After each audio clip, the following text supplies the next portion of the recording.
Tiempo para la entrevista, para el análisis, para analizar lo que ha pasado este fin de semana en Venezuela y particularmente en la frontera con Colombia y con Brasil.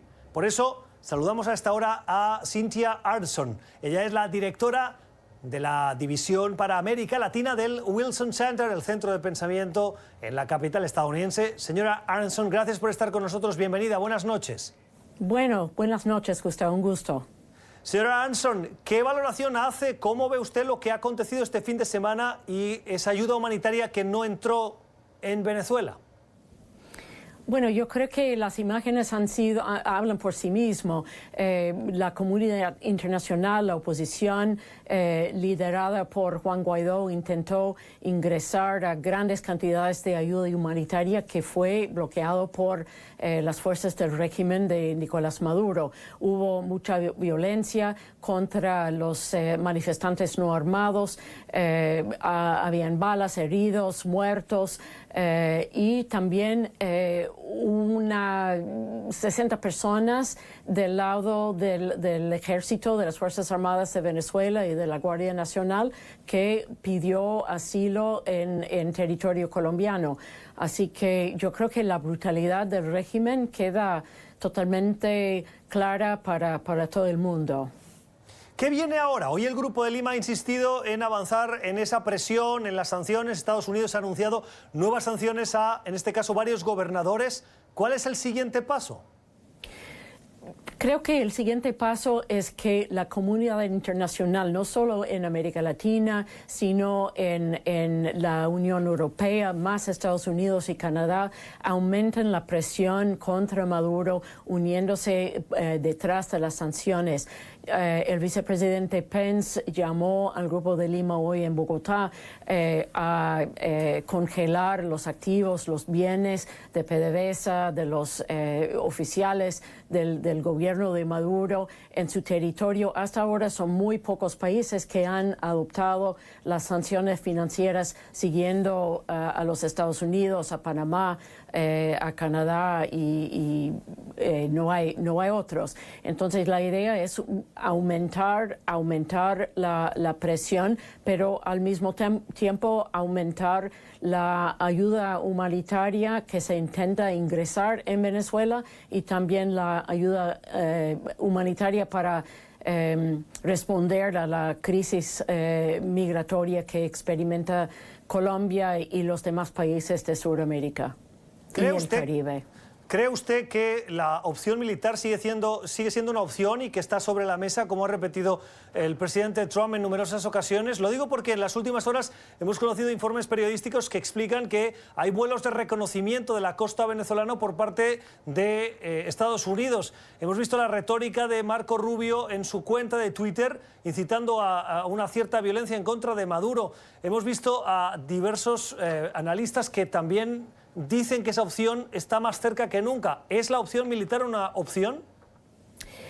Seguramente es una opción, pero no es una opción deseable.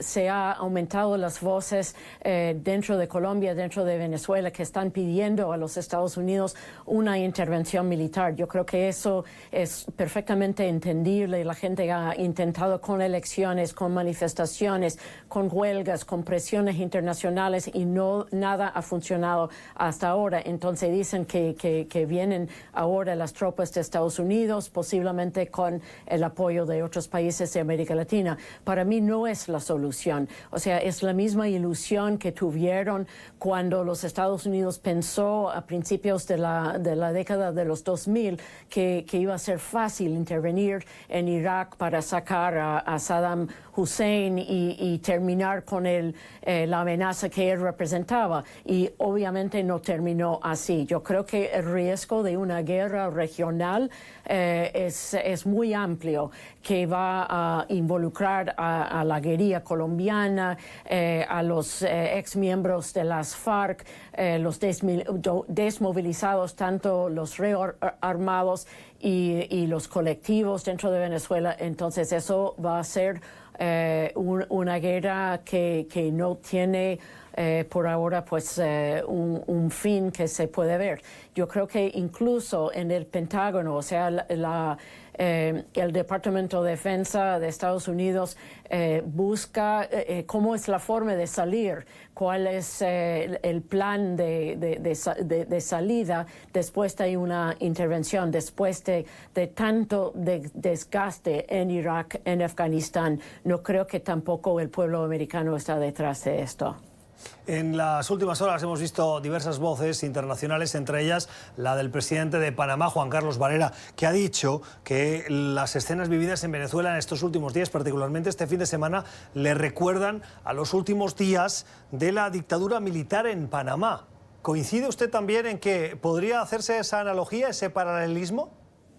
No lo veo como un paralelismo. Yo creo que sacar a Noriega en un país pequeño con una Guardia Nacional que nunca había combatido, con bases militares múltiples en el territorio panameño, fue una operación totalmente distinta de lo que podría ser lo de Venezuela.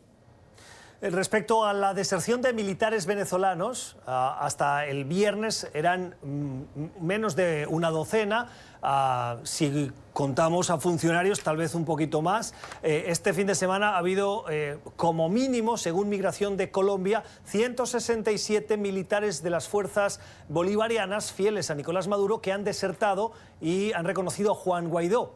Pero sigue siendo una cantidad muy pequeña. ¿Por qué cree usted que no hay más deserciones, teniendo en cuenta la desafección que hay, por diversas fuentes confirmada, dentro de las Fuerzas Armadas bolivarianas?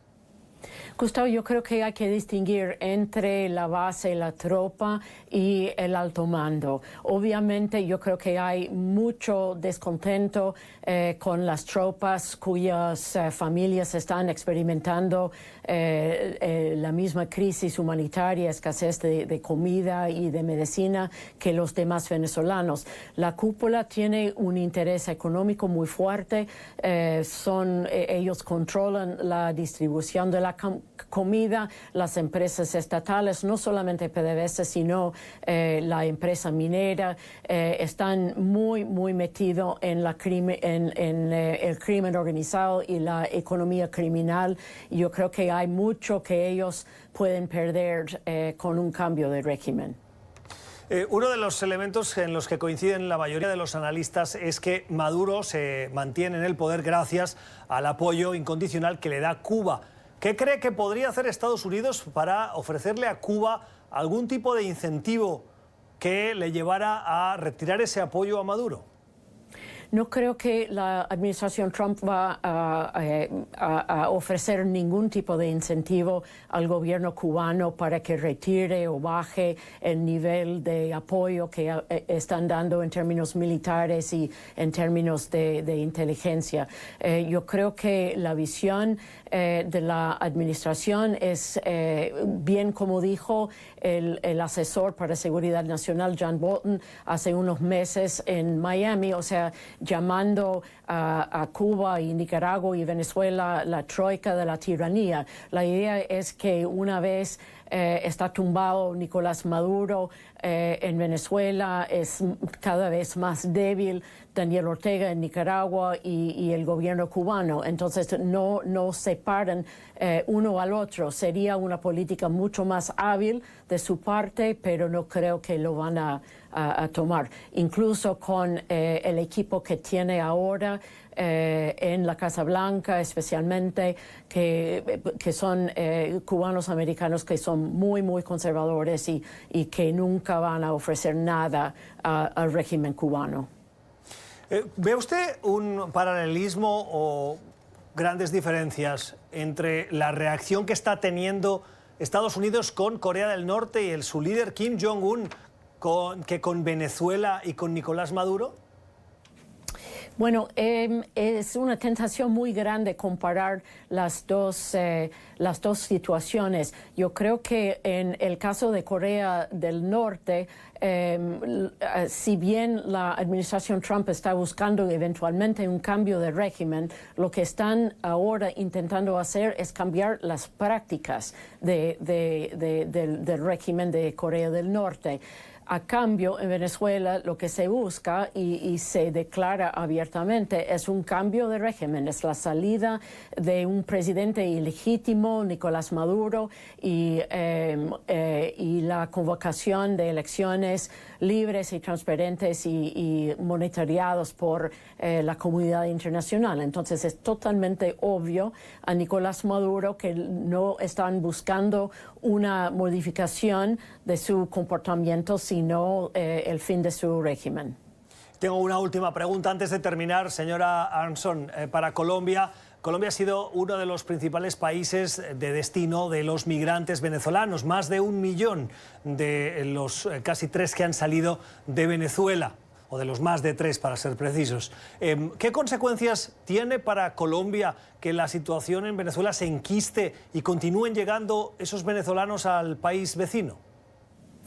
Obviamente Colombia está recibiendo la gran mayoría de los refugiados venezolanos por la cercanía, ha abierto las puertas a los hermanos de Venezuela. También han regresado a Colombia muchos colombianos que vivieron en Venezuela, y hasta ahora la respuesta ha sido de darle la bienvenida e intentar ayudar en la medida posible. Yo creo que va a llegar a un momento donde hay una saturación y va a tener un efecto político muy negativo la llegada de tanta gente, y no solo en Colombia sino en otros países como el Perú y Ecuador. Se va a cambiar la política doméstica en América Latina, igual que el número de migrantes en Europa ha cambiado la política en muchos países del continente. Es el análisis de Cynthia Arnson, es la directora para América Latina del Wilson Center. Gracias, señora Arnson, por estar con nosotros, por compartir esos puntos de vista. Buenas noches. Buenas noches, un gusto estar con ustedes. El gusto, como siempre, nuestro de escucharla, la voz de los analistas, de las protagonistas, que nos ayudan a comprender lo que acontece y las consecuencias